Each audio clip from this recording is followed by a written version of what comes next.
then to direct you to the nearest domestic violence intervention center where you can speak to a police officer. A message from the European Union United Nations Spotlight Initiative in partnership with the government of Jamaica. Traveling to Jamaica? Submit your customs and immigration declaration online for faster processing. Visit the enterjamaica.com portal, complete and submit your declaration prior to departure. Upon arrival, proceed to the immigration kiosk and swipe your passport to confirm your trip details and declaration. Once done, proceed to the customs hall to retrieve your luggage and final clearance. The online C5, making air travel easier. You may contact us or the Passport Immigration and Citizenship Agency for more information.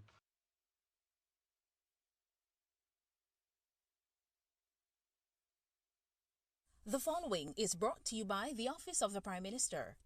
Your government is empowering you through education, training, and development. That is why we have removed all fees for every Jamaican accessing training through the Heart NSTA Trust. So, whatever you desire training in, food and hospitality, beauty and cosmetology, housekeeping and hotel management, welding, carpentry, masonry, or any of the dozens of programs Heart offers, you can enroll completely free and change your life. We are building Jamaica. The proceeding was brought to you by the Office of the Prime Minister. New buses, including an electric option, more Wi-Fi hotspots and training in coding.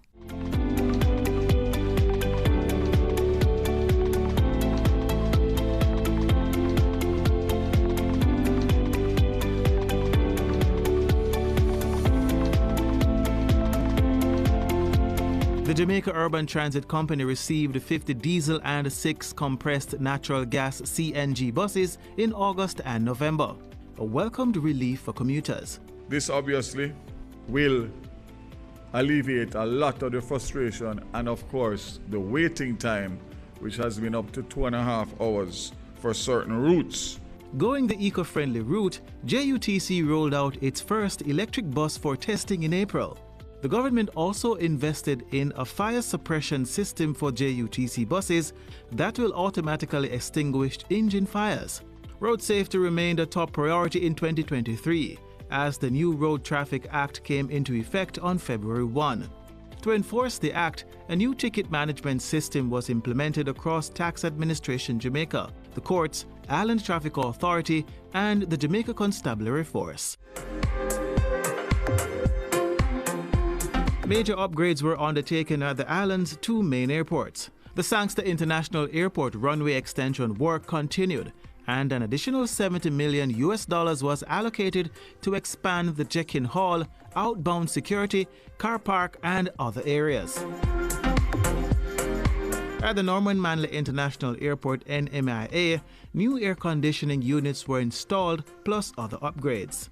Jamaica's air travel safety reached a new level with the creation of a National Aviation Safety Plan. In the maritime field, Jamaica and Canada signed a reciprocal recognition agreement for its seafarers to legally work on ships sailing under the Jamaican and Canadian flags.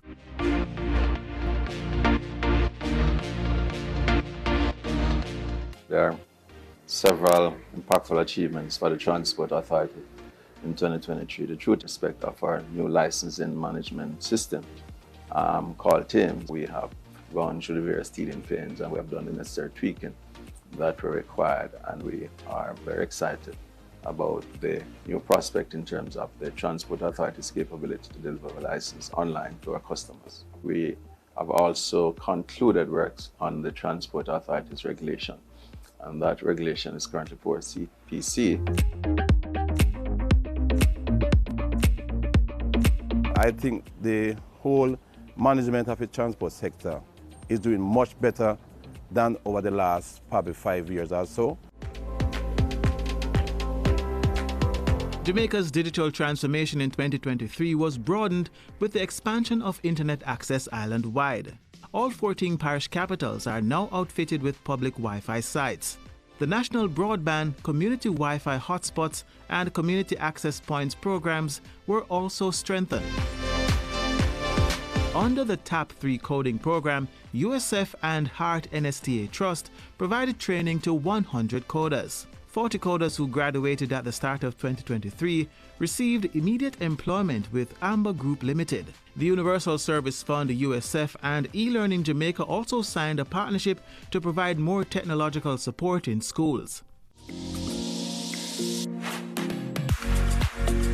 With the resumption of the Rural Electrification Program REP, several communities island-wide are set to receive regularized electricity. Also in 2023, the ministry started discussions around the creation of a national roadmap for a peaceful nuclear energy program. It is important for us to recognize the broader benefits of incorporating a cost-competitive energy source, such as nuclear energy, as our dominant source of energy. The opportunities that it can present in terms of creation of new industries, employment and economic growth, and the overall well-being of Jamaicans can be enormous. On the legislative agenda, a joint select committee of Parliament reviewed the Cybercrimes Act and put forward recommendations. The committee supports the recommendation that there should be harsher penalties in relation to offences against children, and that there should be a distinction between the penalties for offences committed against children, by children, and adult offenders, and that the term of imprisonment be increased from 15 to 20 years for an adult who commits an act where the victim is a child. Advancing Jamaica's transformation in science, energy, telecommunications, and transport was the top priority and outcome in 2023.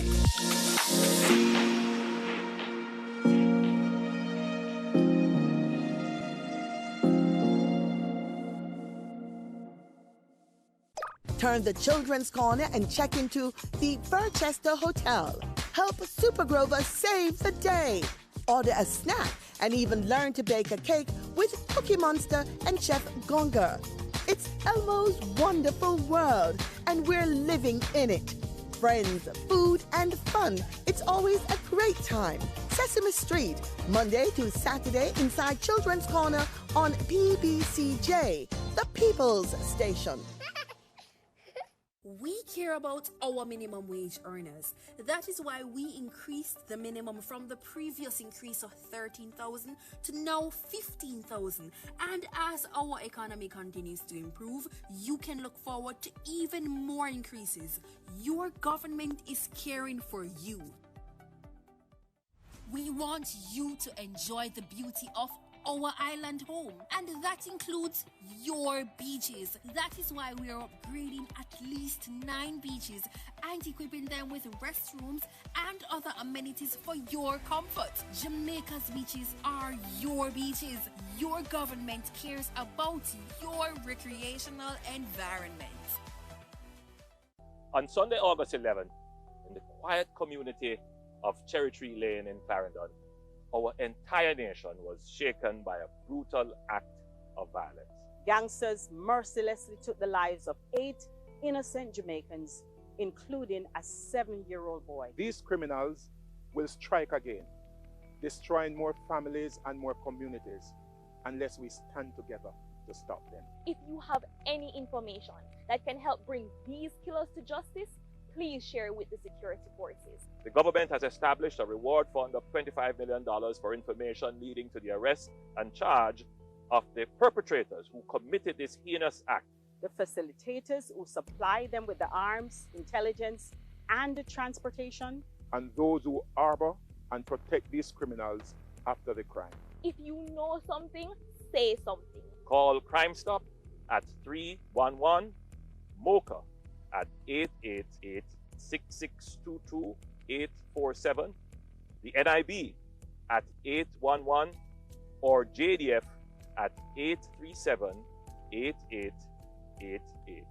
Together, we will defeat the gangs and develop a culture of peace in our country.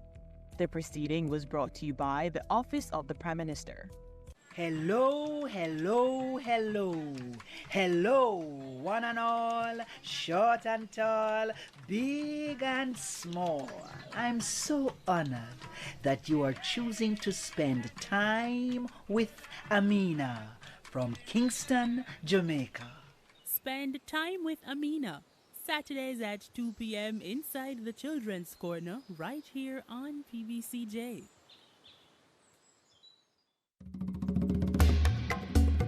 Jamaica has more than 28 species of birds, land snails, reptiles, amphibians, and hundreds of flowering plants that are only found in Jamaica.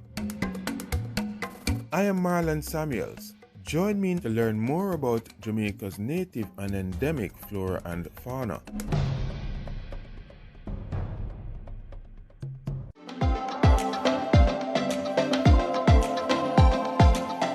Obey the school rules. The rules are there to ensure discipline. The rules are there to ensure that our children focus on their education.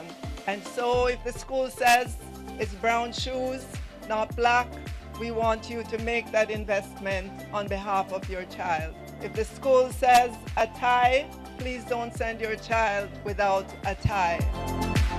I know that there are a lot of pressures on you as parents, but we are continuing to ask you to make that investment in your child. We want our schools to be incident-free this school year, and we can only do that with the cooperation of our parents, our teachers, the staff, everyone in the community.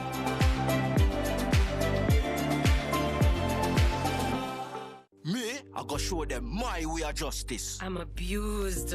I need legal advice. I don't deserve this. The truth of the matter is, justice there for all of it. The Ministry of Justice has trained more than 5,600 persons in restorative justice practices. More than 200,000 victims have been supported by the victim services. Legal aid has reached thousands island-wide. Make we talk it out, not fight it out. Call 888 Justice today. One of the problems that occurred in the past was the delay, significant delay in the issuing of warrants for persons who did not pay at the tax office and did not attend the court. And so what happened there was that a culture of impunity had developed, where persons felt that when they received a ticket from the police, they could simply ignore it. So where we are now is that we are now current with the issuing of warrants in respect of the current cases. So what that means is that for persons who do not pay at the tax office, don't attend the court, the warrants are being issued and will be issued, and you will be arrested and brought before the court. If you do not wish to come to court, then go to the tax office. Also, you have the option of contesting it, so you don't pay at the tax office, but you must turn up at court on the date and time stated in the summons. Failing that, a warrant will be issued and you will be brought before the court. Love is love. But sometimes love isn't what we think it is. Just this once, why can't I come first? I know you love it, but love is supposed to be good for you, Annie. Sometimes you have to fight for love. I like you, Annie. I get the whole being in love with the wrong man thing. Wait, you mean me? Yes, Danny. I mean you. You really don't need this man. I don't understand how you can even just up and leave us during this storm, Stanley. I need you here. I'm not leaving here without you. Sometimes you have to fight for yourself. When there's trouble in paradise, what do? Mirrors in Paradise, Sundays at 8 p.m. and Fridays at 8:30 p.m. right here on PBCJ, the People's Station.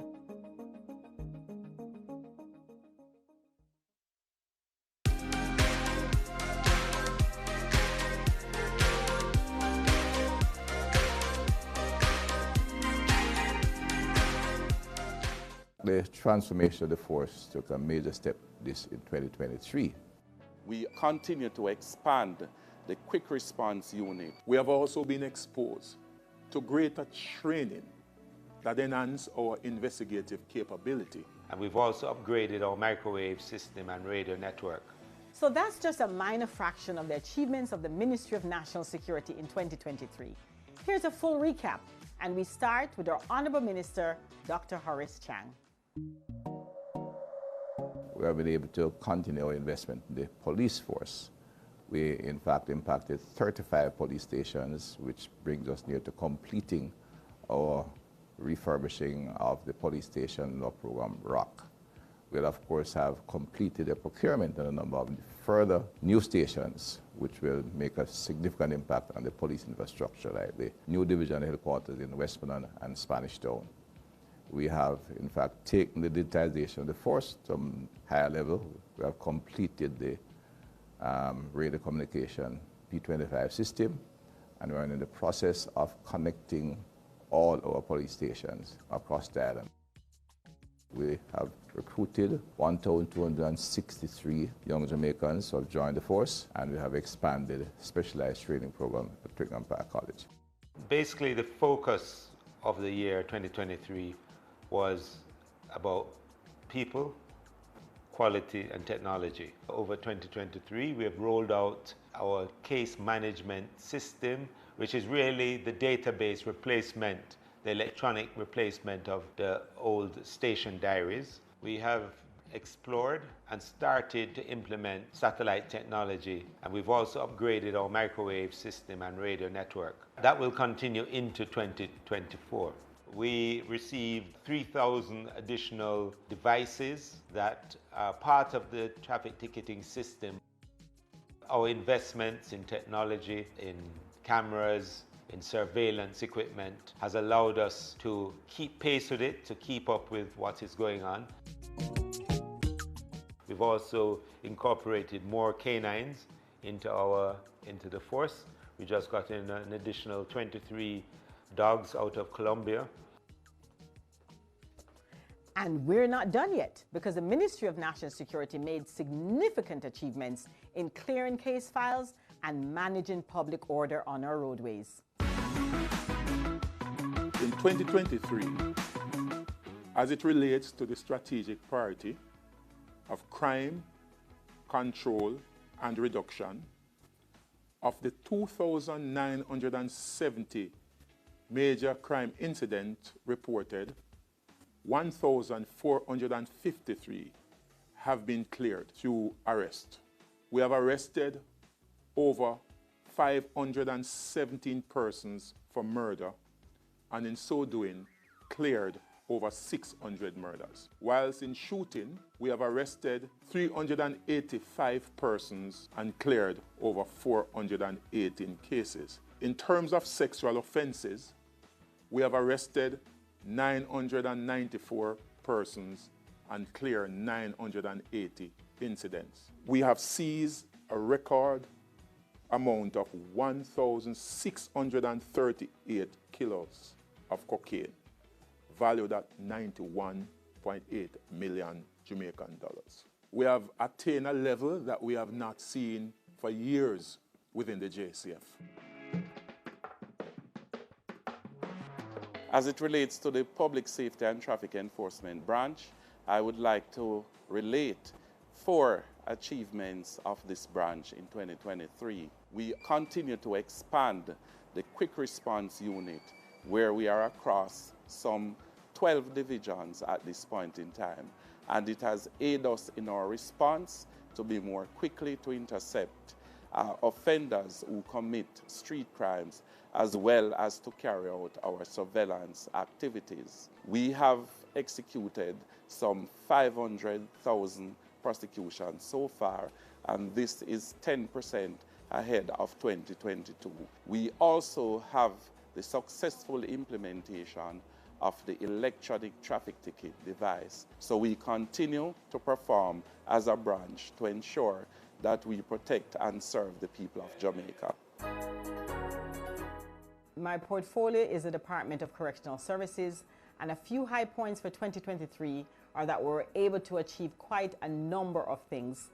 We were very successful in the chess competition, an international chess competition, by the way, with our inmates, and out of 50 countries, they were placed 6th. I think that is a very high point. There were 6 inmates receiving bachelor's and associate degree, and 2 correctional officers as well were able to matriculate with bachelor's degree and graduated with honors. We also saw with the Birthright Initiative, 36 of the inmates from the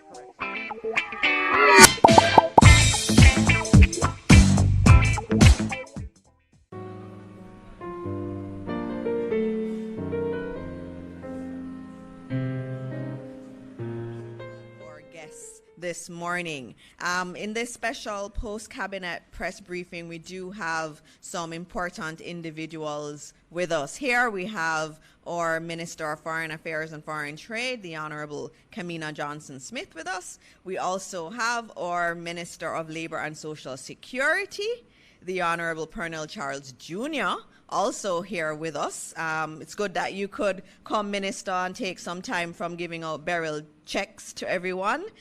We also have our Chief of Defense Staff here with us, and I just love saying Vice Admiral. Vice Admiral, it's good to have you here this morning, and you know it's a special morning when our Chief of Defense Staff is here with us. We also will have a special guest that I know by now you know who the special guest will be, but we'll have a special guest joining us during the course of this morning. We have to get through the proceedings as expeditiously as we could. I usually give you some key developments from Cabinet. I will hold that to see if we have time at the end, and so we're going to go straight into our discussions this morning, and we're going to be starting with Minister Pernell Charles Jr., who will be giving you an update on the tremendous work that his ministry is doing in relation to supporting those who have been affected by Hurricane Beryl. Minister Charles, over to you. Thank you, Minister Morris Dixon, and I appreciate the introduction and the adjectives being used. Let me also say good morning to all. Acknowledgements to my colleague Minister, Mr. Johnson Smith, CDS, CD, CTD, so many acronyms, CTD, Dear Williams, directors, members of the OPM team, JDF team, other agencies, and members of the media, Jamaica. We're going to give you a brief update on our efforts as it relates to the Rebuild Jamaica initiative, which is the initiative that has been moving across the country to provide relief and support for the several individuals who have been impacted by Hurricane Beryl. The government of Jamaica allocated more than $1 billion to the Ministry of Labour and Social Security for the distribution of grant support to beneficiaries whose homes were damaged or destroyed by the hurricane. And we have been assessing across the country. When I stood here first, the number at that time was 8,700. The number of assessments done now is beyond 13,500 across the country. So you can understand the amount of work that has been put in since the last 3 to 4 weeks. Persons with minor damage will receive $50,000. Persons with major damage, $150,000. And those whose house were totally destroyed will receive $400,000 in 2 tranches, 200 and then 200 after an assessment is done. Of the full amount of persons who have been assessed, households assessed, there are a number that we have not been able to validate. And that process includes us going through the contact information, your name, your number, your address, as well as validating your TRN.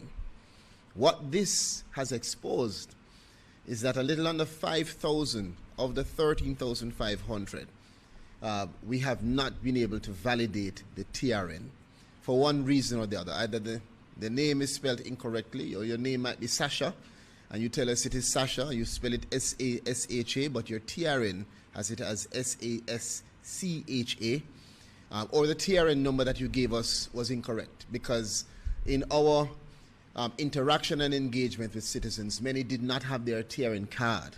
because the house was totally destroyed, or for whatever reason they couldn't identify it or find it at the time. So we have been going through a process now of re-verification, reaching out to persons by phone, calling members of the community on their street, talking to the MPs, to the councillors, going back into the community. And so far, we have been able to at least validate of the 13,500, a little more than 7,000. Good news is that of that amount that we have validated, 100% of the validated beneficiaries, those checks have been printed. 100% of those checks have been distributed either to the parish offices or to the areas where they're to be collected. And of that amount, more than 50% have either been delivered or collected by a beneficiary already. So we are in high gear, moving at high pace, achieving in this 68-week period what would normally, under ordinary circumstances, take us more than 6 to 8 months. We are doing this with the support and collaboration of our partners across government, and we are also doing this with the collaboration of our members of parliament and organizations, local and international. So, back to the data. So of the 13,500, we have about an estimate of 7,000, little more than 7,000, that have already been printed and distributed. Of the amount that we are now re-verifying, as of this morning, a little more, I think it's 503 of those, we have been able to identify those persons. And so that batch will be printed today for immediate distribution and delivery. And I must say, this process has exposed the need for NIDS. Like it or not, if the country is going to develop, we have to be able to identify, we have to be able to collate and move swiftly. This is the main reason why we cannot today announce that 100% of all persons have received their check. So you may hear persons in the news or otherwise saying, well, I was assessed, and I'll know.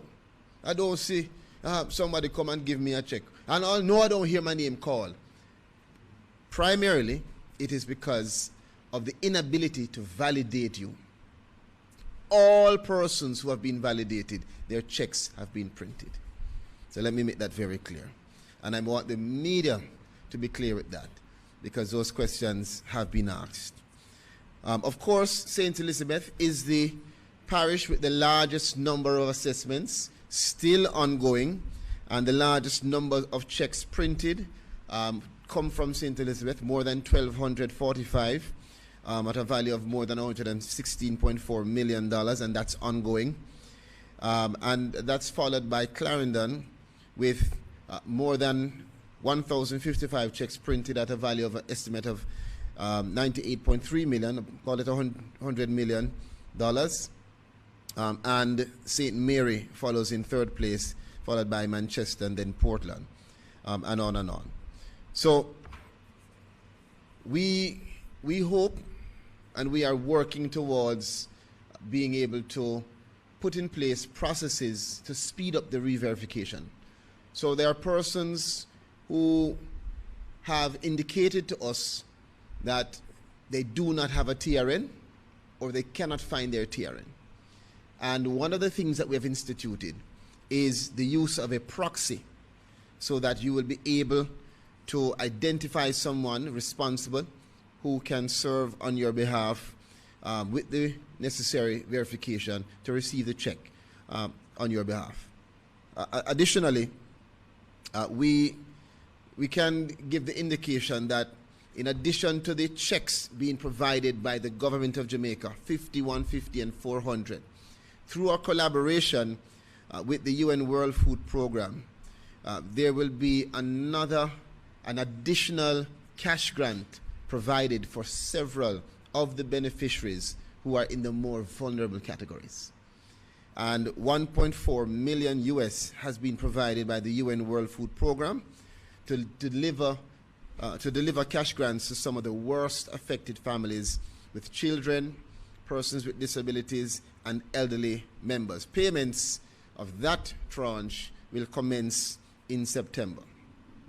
A total of 42.75 million Jamaican through UNICEF will also see 36.5 million provided to families on path with children, ages 0 to 6 years and pregnant or lactating mothers, as well as 6.25 million Jamaican provided to persons with disabilities who have been affected in a negative way by Hurricane Beryl. And these payments will commence by the end of September. Another one of our partnerships is with the Global Empowerment Mission. And in that partnership, we are seeking to assist and support up to 1,500 households, starting with the replacement of 250 roofs in the worst hit communities. We're finalizing the partnership with GEM, and that should see GEM providing material at no cost to the beneficiary, and the beneficiary or the government paying for labor, which will boost and amplify the support that any one individual or household receives. So I just want to take the time to applaud our stakeholders, to really highlight and acknowledge the level of partnership and the strategic partnership that we've been able to forge and to advance to the benefit of our Jamaicans, particularly those that have been impacted by Hurricane Beryl. Our team continues to hit the ground. It's the same team that is doing the assessment, the processing, the re-verification, the distribution, the answering of the phone, the responding to the emails, the response at office, the response to minister who is calling at 10 p.m., the printing of checks on the weekend, the pulling into office at 7 a.m., and on and on. And so I have to take the time to acknowledge the team, from the PS to our acting PS now, Ms. Dion Jennings, to our CTDs, to our directors, going straight down to our ancillary staff, every single member of the Labour and Social Security team, and our friends and partners across government, from STC, Food for the Poor, GEM, Red Cross, ADRA, across the board, that have done an amazing job so far. Again, in conclusion, I want to openly invite and encourage those persons who might say that they still have questions or concerns around the assessment. And I can tell you that as of last week, the number of persons contacting us to say that they haven't been assessed has reduced astronomically. I don't think I received even one call in the last 3 days from anybody seriously who was impacted. One lady this morning called to say she's from Trelawney, and she got my number from my brother, who told her that she must call me. And she called to tell me that she lost 2 sheets of zinc, but she got those 2 sheets of zinc back from the church. So she doesn't need anything. She just wanted to let me know that she lost 2 sheets of zinc. But if you lost something and you haven't had any support from church or friend or family, contact us still. Contact us and let us know. And you can contact us through our parish offices. You can contact us on our customer contact center number, 922-9000 to 13. You can contact us through social media, through the ministry or through my own page. Or if that doesn't work, contact us through your member of parliament or councillor. Each and every one of them, regardless of where they sit, will be able to contact me directly. That's our update. Thank you very much.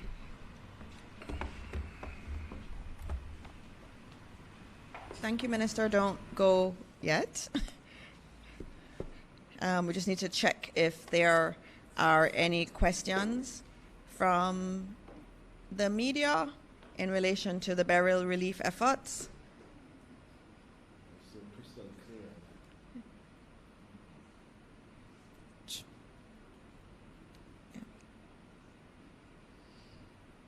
Seems there's no question.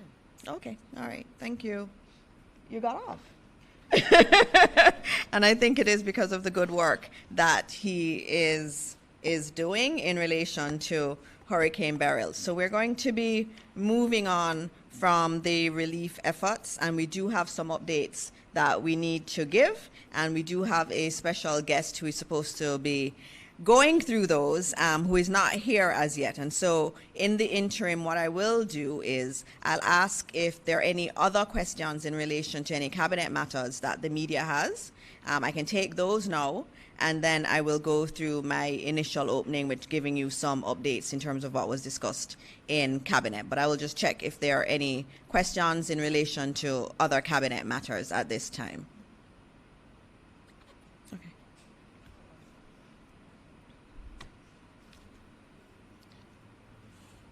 Morning, Minister. Zara Burton, 18 Degrees North, and working for Reuters today. Are we going to be getting an update on Haiti today? When you see who is in the room, you are definitely getting an update on Haiti today. Okay, so Yes. I'll just wait for that. So portion. you can wait. You can wait for that portion of our discussion.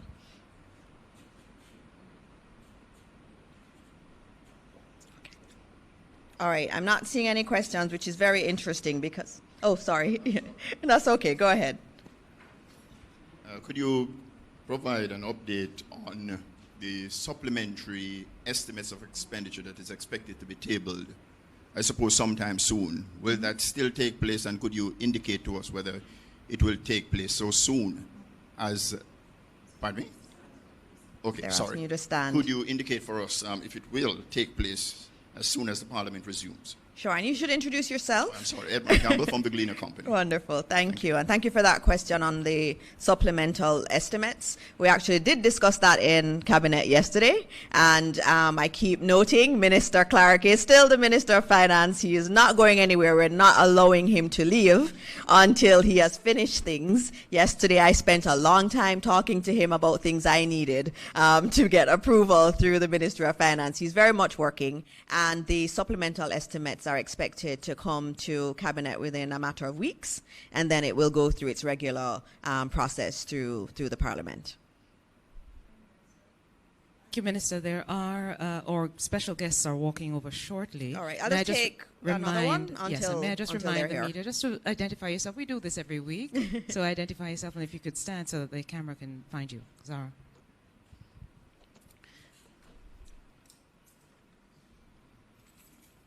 Morning again. So since we're waiting on Haiti, just a quick question. Has there been any discussion within the cabinet about possibly tabling the integrity? And so that will be done at the appropriate time, and we don't plan to comment on it until it is tabled in Parliament. And I ask you to stand for our Prime Minister, the Most Honourable Andrew Holness. Good morning, everyone. Please. I didn't get to hear what Minister Dana Morris Dixon said. Did she say that I can't comment? Yes, that's what I said. Well, I do take note of the tabling of reports.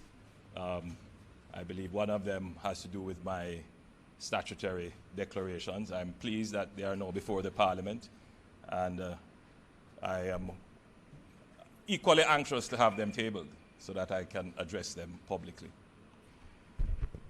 But that is not the purpose of my visits with you today. My visits are becoming more frequent. I think so as well. I have two matters to discuss with you. The first has to do with the announcement of a committee to review our disaster risk management processes. I'm given two scripts here, so I have to make sure I have the right one.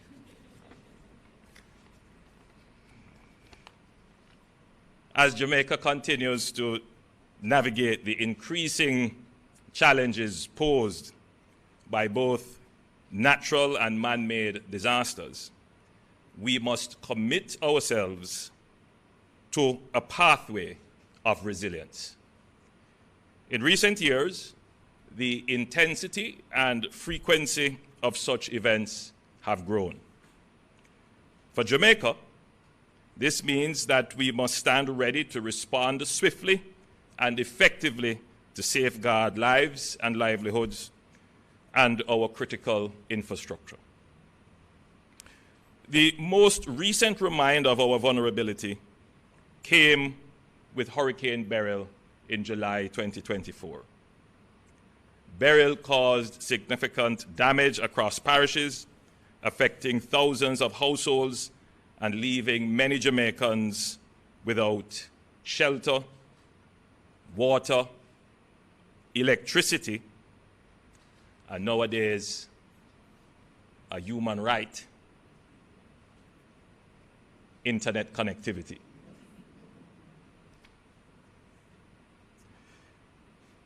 Totaling, I'm sure, over $10 billion in damage.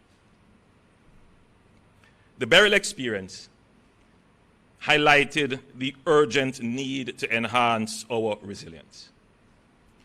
The resulting impact is sobering, and it shows what is at stake for Jamaica if we are hit by whether it is a hurricane or any other form of natural disaster. Though we recovered quickly from the last natural disaster, we don't know what tomorrow will bring and whether or not the impact will be worse. We cannot wait for the next disaster to catch up on our preparedness. In response to these challenges of what I describe as high frequency, high intensity, and sometimes overlapping disasters, and I want to emphasize this to the listening public, Jamaica is impacted by high intensity.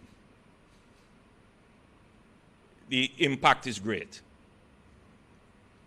Frequency, they are happening now more often.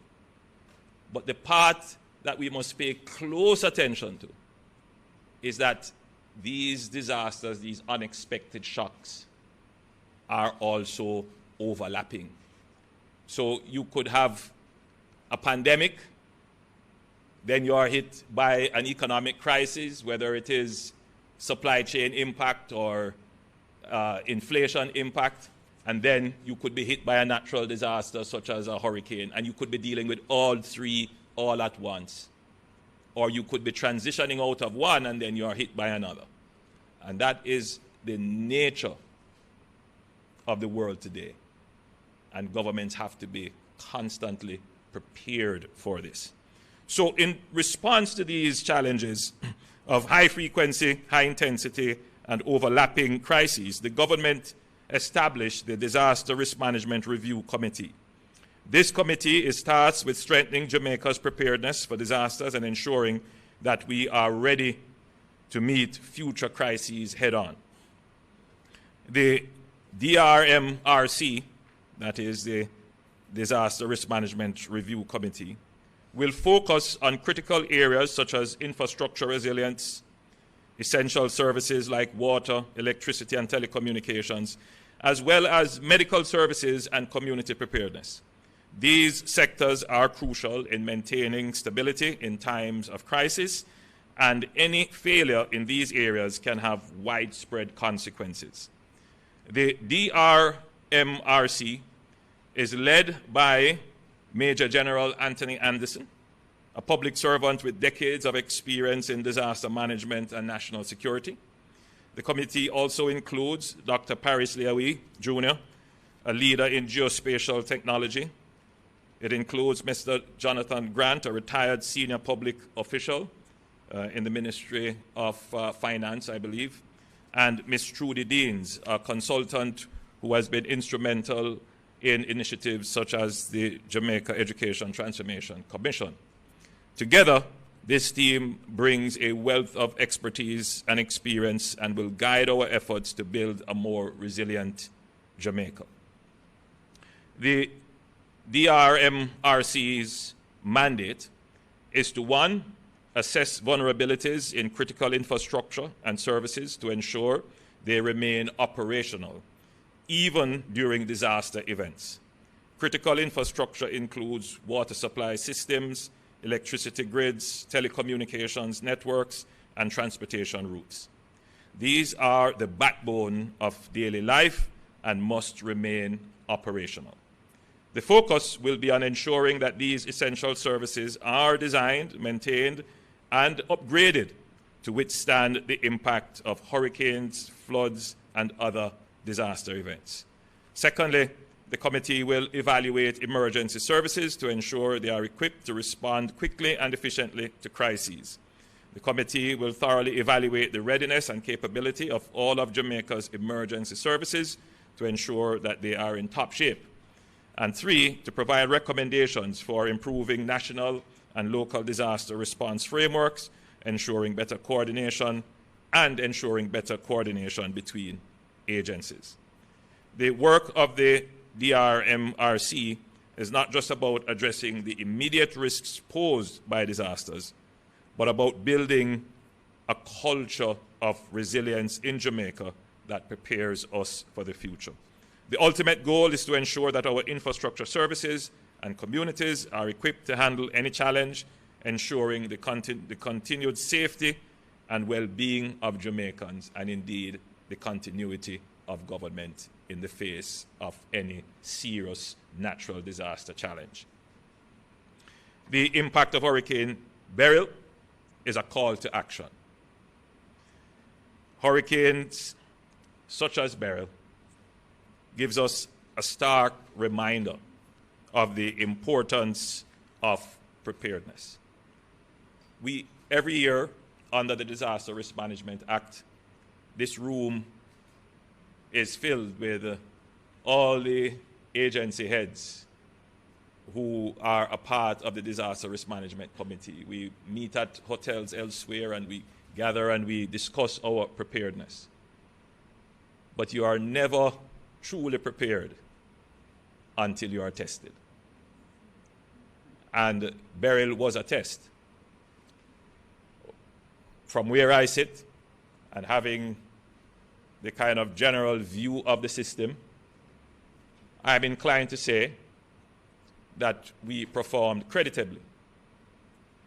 But there is room for improvement. If you were to compare us against what happened in the past, we would be way ahead in terms of the ability of the government to respond, our financial preparedness, the speed at which we are now distributing humanitarian assistance, reconstruction assistance. But that is if you're comparing with what happened in the past. We must now be comparing ourselves to what is likely to happen in the future and the gaps that we are seeing now. And so the Cabinet has decided to empanel this committee to actually do that work, practical, technical work, to advise the government as to how do we close the gaps. For example,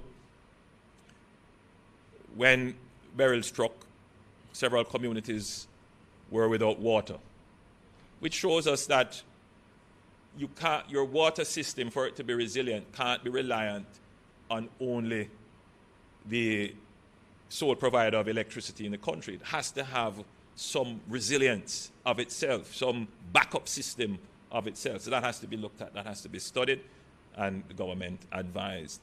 The readiness of the utility provider, JPS, that has to be looked at. What went wrong? What did they do right? Where is the need for improvement in the system? That has to be looked at. We also have to look at our ability to conduct rapid assessment of damage. The Ministry of Labour and Social Security, they have the standing mission to conduct assessment, but when a disaster of the scale of Beryl or greater happens, they would not have the human resources to immediately conduct the assessment. So we need to plan for that.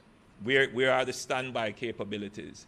How do we integrate technology such as, AI surveillance capabilities, that you can use AI to study aerial footage to see where the damage has actually occurred? You could very easily rapidly conduct assessments. And then there's the whole issue of how do we identify beneficiaries, which is one of the main challenges now.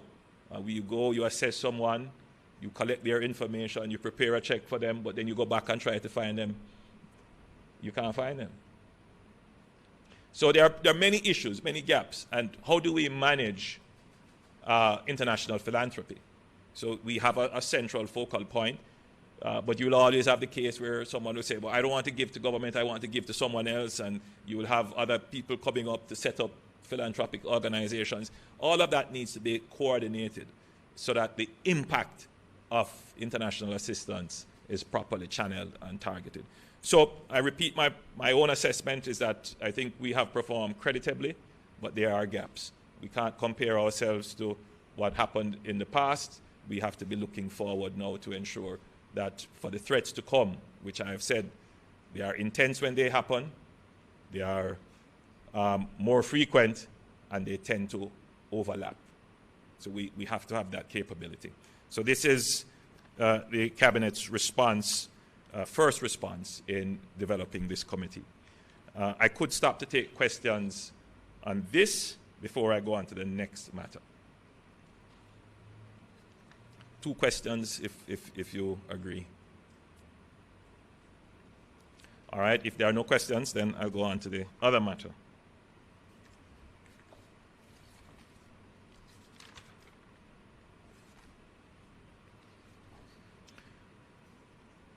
In January last year, I indicated that Jamaica would be willing to participate in a multinational security mission to assist the Haitian state to achieve a reasonable level of security and facilitate the holding of elections. We were the first to commit personnel on the basis that any multinational security mission must have 1, the support of the Haitian people, 2, the appropriate jurisdictional sanction, and 3, it must be adequately resourced. In February last year, I led a CARICOM delegation on a fact-finding mission to Haiti, where I met with members of the government and stakeholders from the church, business, and civil society. The mission was an important part of CARICOM's approach to supporting Haiti. Ultimately, from that mission, Jamaica agreed to host and train members of the Haitian National Police Force with the support of Canada. 2, CARICOM heads of government appointed an eminent persons group, the EPG, to represent the community's good offices facilitation of the government of Haiti and Haitian stakeholders. The 3-member EPG consisted of former Prime Minister of the Bahamas, Right Honorable Perry Christie, former Prime Minister of Jamaica, the Honorable Bruce Golding, and former Prime Minister of St. Lucia, Dr. the Honorable Kenny Anthony. In June 2023, Jamaica hosted the EPG's first engagement with Haitian stakeholders for consultations on the formation of a new government. In July 2023, I addressed the UN Security Council on behalf of CARICOM on the urgent need to have a resolution passed to give effect to the multinational security mission in Haiti. The resolution was passed in October 2023, which gave the appropriate jurisdictional basis for the multinational security support mission to operate. A trust fund was also established to give certainty around the funding of the operations of the multinational security mission. In March 2024, with the support of the United States and Canada, Jamaica brought other CARICOM personnel together, along with our own forces, to begin training for deployment to Haiti. So as Minister of Defense,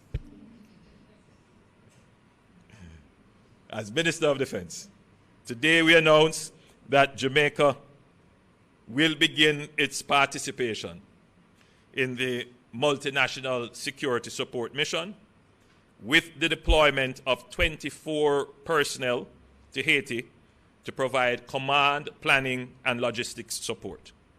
The deployment is comprised of 20 JDF personnel and 4 JCF personnel. The security forces continue in a state of readiness to support further deployment towards our overall commitment as the mission in Haiti is scaled up.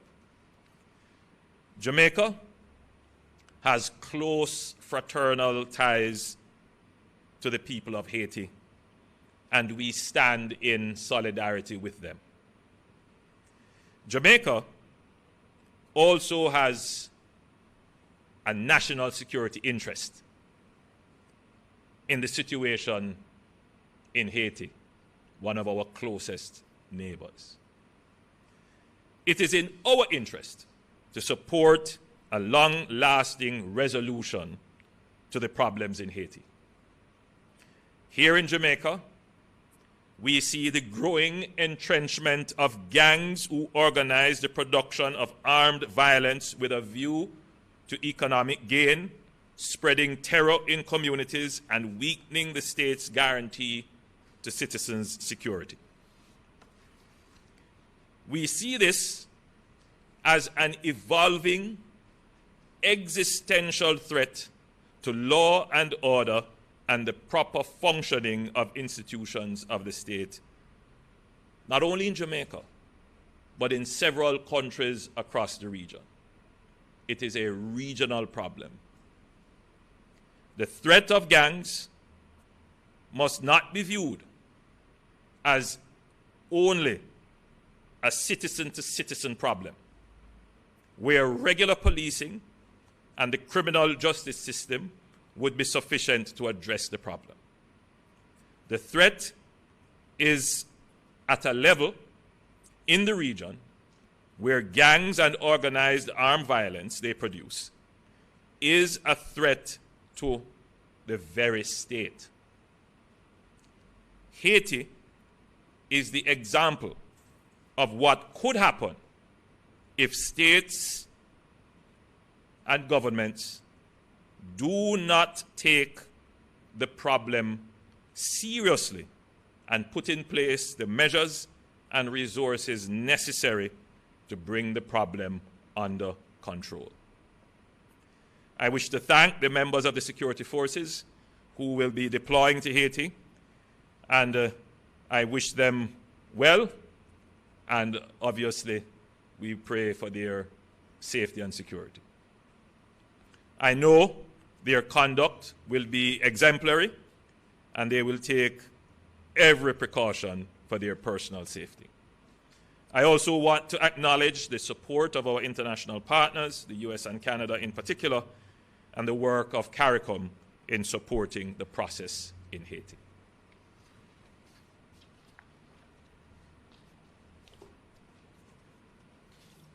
Thank you, PM.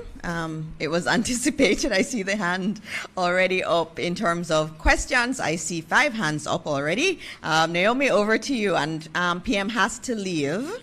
And so I do have a hard stop, so you're going to have to decide who's going to ask the questions. I can maybe take 2 or 3. 3. Go ahead. Good morning, Prime Minister. Again, Reuters asking a couple of questions. The full pledge is 170 JDF, they say, and 30 JCF, wondering why only 24 personnel will be deployed. Can you also give when we will have that deployment exactly of the 24? Is it specific, like today, or is it another day? And then also, under whose management are the Jamaican troops going to be functioning? And what will be the main role of the Jamaican troops in Haiti? Thank you for that question. I will invite CDS to give those details, including when the deployment will take place. But just to be clear, as I said in my presentation, this is a build-up to our commitment.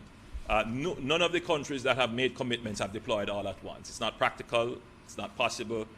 Preparations have to be made in the host country, and so as those preparations are made, then and the possibility of scaling up happens, then we will, on our side, fulfill all our commitments. So this is a start to what we intend to do, and as the situation in Haiti is prepared for our presence, we will deploy. Thank you, Prime Minister. Good morning to everyone.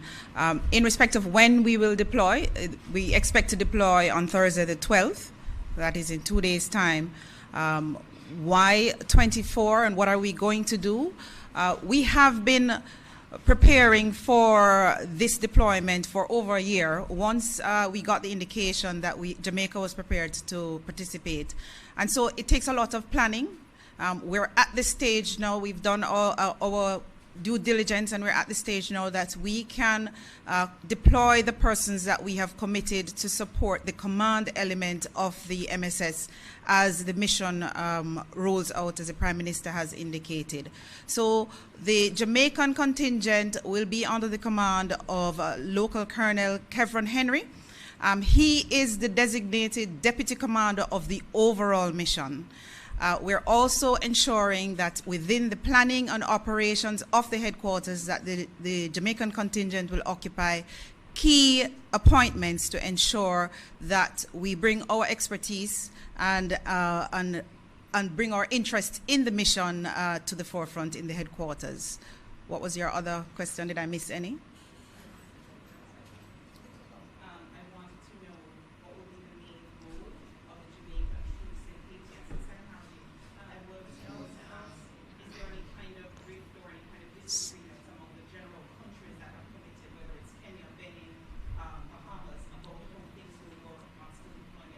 So given the time, we'll just do one CDS or one of the others that was a follow-up. So CDS, just the first. What will they be doing? They will be, so their main role of this particular advanced small team is to support the command structure of the headquarters and the planning for follow-on deployment and operations. In respect of your other question, I am not in a position to answer that. Thank you, CDS. Let's go to Just to be very, so that everybody understands, the deployment of security personnel in this multinational mission requires extensive planning. And we can't just merely send troops without having, for example, as was pointed out, the command structure in place, the facilities to host.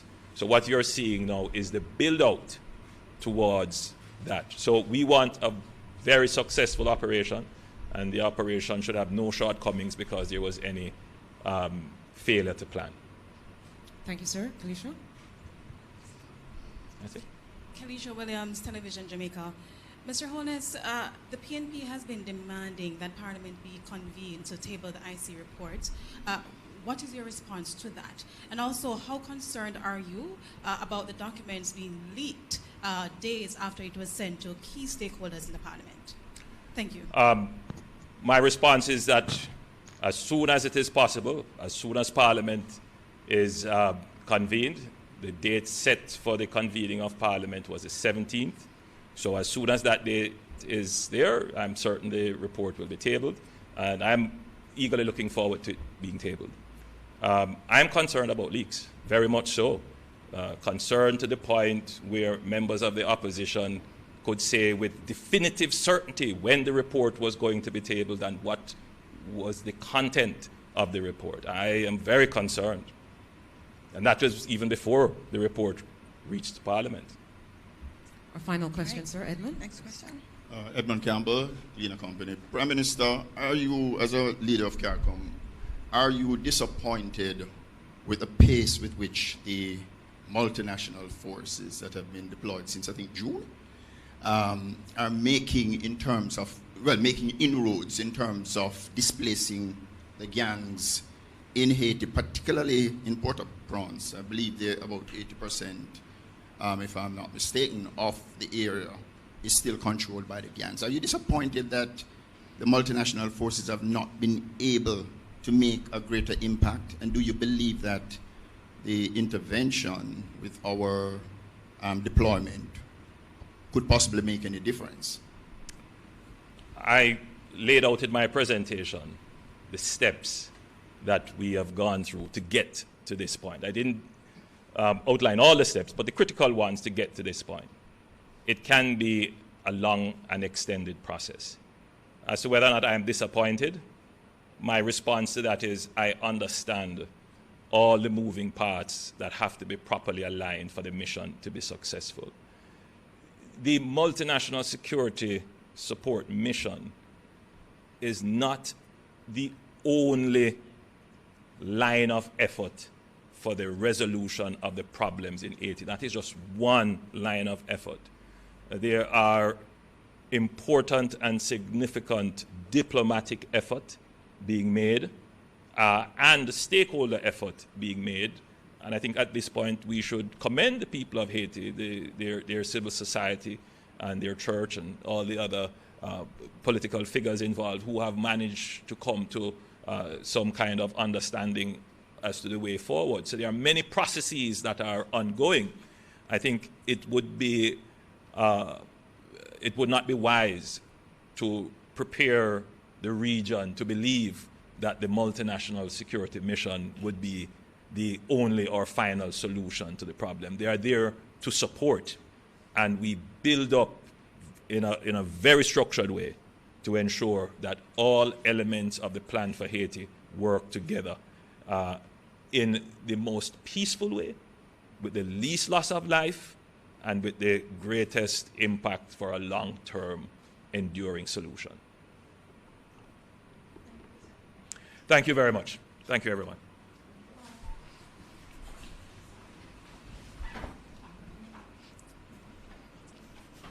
All right, thank you, everyone. You may be seated. We do have the ministers with us. I can maybe take 2 more questions. We have 3 minutes left. If anyone has any questions for the ministers, there's a lot going on, as you would have heard throughout the discussions this morning. The government is working really hard, working hard in the Beryl response, because that's our priority, ensuring everybody is back up. Last week we did education and spoke to our schools and those being back. And we also this morning spoke to the deployment of our troops to Haiti. There's a lot of other things to discuss from Cabinet. We went on till very late last night, but we will take those matters next week, and I'll give an update at the start of our next post-Cabinet press briefing. I saw one hand up. Okay. Good morning, Sashana Small from the Gleaner. My question is for Minister Charles. I wanted to find out from him, what is the estimated cost for the relief the government is funding now? Beryl relief. Sure.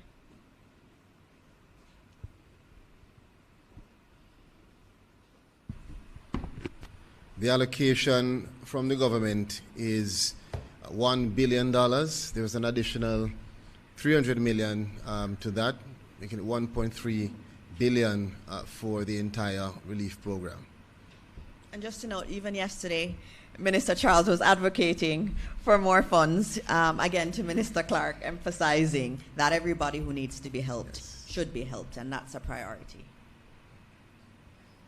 And I think there is one last question before we break. Beryl, I think a deployment, well, the government, in fact, had spent $4 million for each constituency, if I'm not mistaken, $4 or $5 million for each member of parliament to carry out work in their respective constituencies. And after that, I think a $5 million per constituency was announced also.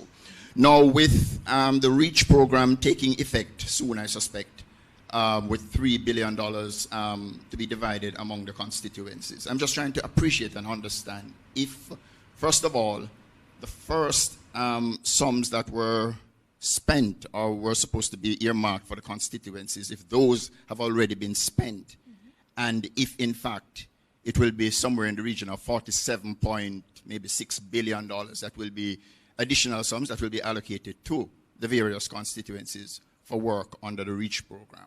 All right, under REACH, you would have heard the announcement last week for REACH, and that is about fixing a lot of the roads across the country.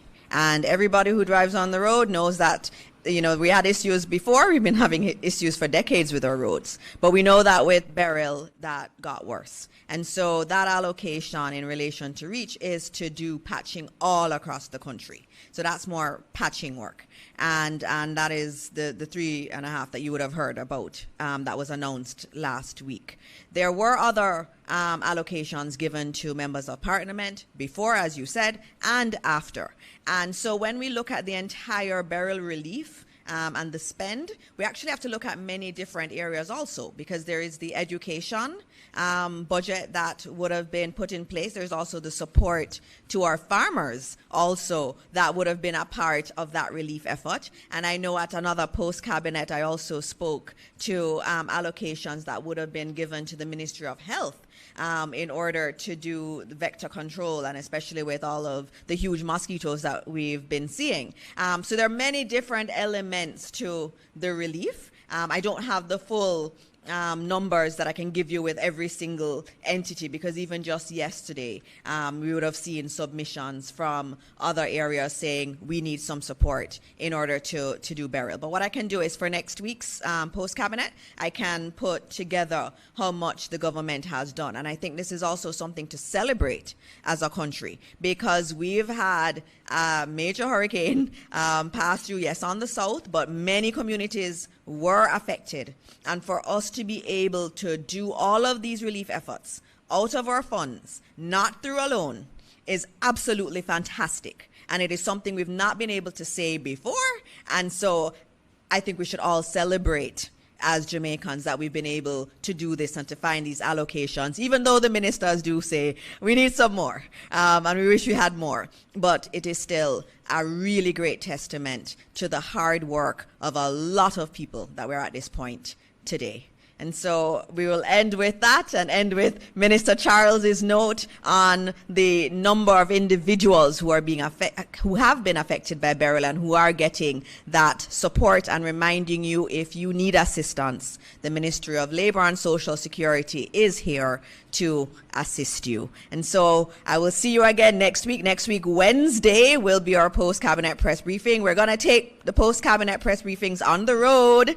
And so next week, we'll be at a call center and doing our post-cabinet press briefing from there, so that Jamaicans can see what it is that we do here every single week. We come here, we say what was discussed in cabinet, we present ministers to the media, they can ask any questions, we don't say no, and we may not be able to comment on something, but we don't dismiss any questions. And so next week we will see you from one of our call center locations. And so have a wonderful week, and God bless all of you.